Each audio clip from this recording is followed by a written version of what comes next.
All right, guys, today we're gonna tie and rig up a Dorsey yarn indicator. And there's really only two things we need to make this an indicator. We need our yarn. I'm gonna use two different colors here. I'm using poly yarn in orange and chartreuse. And I'll go ahead and link in the description of this video where you can get this yarn if you don't already have it. And then for our rubber bands, we're using just 1/4 inch orthodontist bands. And this is in a variety of colors here. We've got green, purple, yellow, pink, blue, all sorts of colors. We'll start with the blue one. All right, so the first thing we're gonna do is we're gonna actually tie this. And to tie it, we will need thread as well. So just get your, whatever thread you wanna use. I'm gonna use blue because it's gonna contrast well, hopefully for the video so you can see it. It should contrast well against that orange and chartreuse, okay. So first, what we want to do is we're going to go ahead and separate a couple strands of this yarn. I'm going to pull out one strand there, and about 1 inch long is fine, maybe 1.5 inches if you're tying these for the first time. Give yourself a little more room to work with. We'll go with one there, and we're going to get one more strand.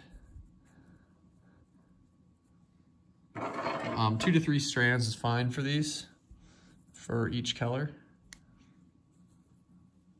Go get, those are about equal, okay. And then we'll do the same for green, or chartreuse.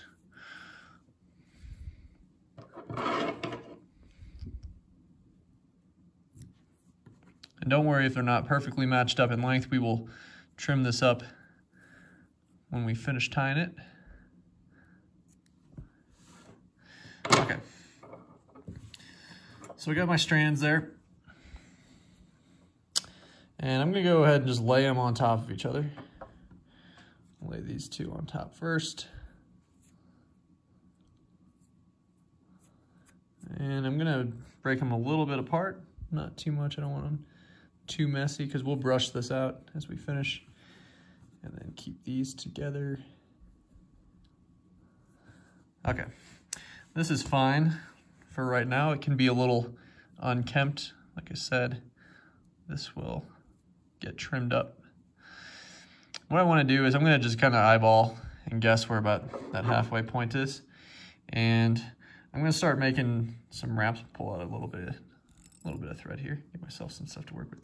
I'm going to make wraps right over the middle of this guy. Kind of cinch it down with my left hand until I can get a nice little base going up. Okay, and you'll notice that it'll start to create a little bow tie here, and those thread wraps will just kind of cinch down on top of each other. You don't need a ton. Probably 5 to 10 is fine.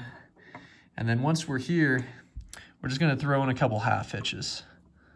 So throw in, give myself a little bit more thread to work with. And see if I can grab this. It helps to keep a little bit of tension on your thread as you do this. Okay. There's one. I'll just tie in 3. That should be plenty. There's 2.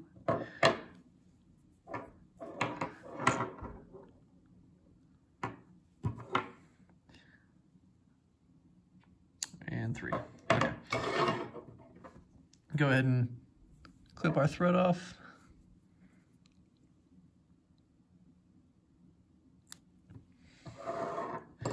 All right, so at this point, it's kind of bow tie-ish. It's definitely oversized, but this is where we're gonna get to size it up. So depending on how big of a fly we wanna suspend with this, of course, is gonna dictate how large we want this to be in the end.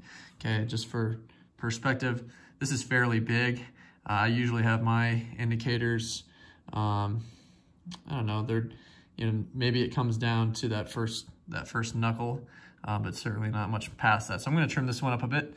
I'm just gonna fold it over itself in half until we get about right there. Okay. And start trimming this. It's always best to take off a little bit at a time until you get a good feel for what size you want on these. And okay.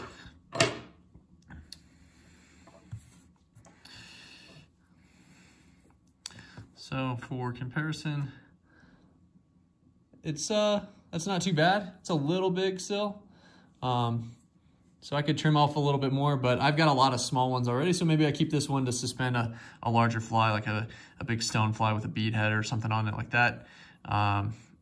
This would work great for that. Okay, so let's talk about how we're gonna actually rig this onto our leader. So I've got a test leader here, for example. Hopefully this is thick enough to see. And what we wanna do is we want to bite our leader in half, or our tippet wherever we're tying this, depending on how close we want it to our fly that we're suspending. I'm going to just make a little bite, a little loop. And I like to, we're going to put the rubber band on first. I like to put the rubber band on my pointer finger and my ring finger, because I use my middle finger and my thumb to pull this loop through. So what we're gonna do is we're gonna feed this loop through the rubber band. We'll go up and through it and grab it with our middle finger and thumb. And we're just gonna wrap it around the rubber band, the loop. We're gonna wrap around the rubber band 4 to 5 times. And then I can let go of the rubber band, hold that loop, keep that loop. So I've got the rubber band down here and my loop up here. So at this point, I can just feed my yarn indicator right through there. The loop is going to sit right on top of the thread wrappings. Get that back in. Loop sits right on top of the thread wrappings. And I'm just going to slide my rubber band right up to the indicator. Okay, so, and to really cinch this down, get it nice and secure, I just pull both standing ends of the leader or the tippet, wherever this is tied on. And so once it's tied on, it's for one, it's awesome because it's not gonna damage your line at all. It's not gonna bind it up. It's not gonna create knots or fraying or anything like that. But the best part about these is that they're just so easy to adjust. So just to change the depth that you wanna fish your fly at, we just grab the rubber band and we can slide it up and down our leader as we need to, right? So I slid that down to a knot. If you do come up to a knot on your system though, you cannot slide it over the knots. So just take it off, put it back on. It only takes, once you get the hang of it, it takes about 20 seconds to rig these up, if that. You don't have to worry about any plastic caps like you do on some of the bobber style indicators, right? And you just can adjust this on the fly, and it's a beautiful, beautiful system. When it comes time to take this guy off, all we got to do is grab hold of your yarn indicator and just pull your rubber band down, slide it down. That'll loosen up your loop. A couple loose fibers there. That'll loosen up your loop, and then you can just slide this guy right out. Okay. Hopefully you guys enjoyed this video. If you did, if you think it helped you out, please give this video a like and go ahead and subscribe to my channel. Check out some of my nymphing videos. You'll see me use this indicator a lot. If I'm not naked nymphing, this is pretty much the only indicator system that I use.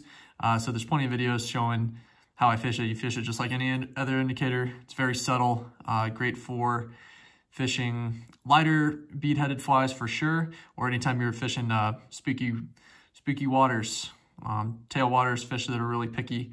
This lands very, very light, very subtle indicator. So, all right, guys, till next time.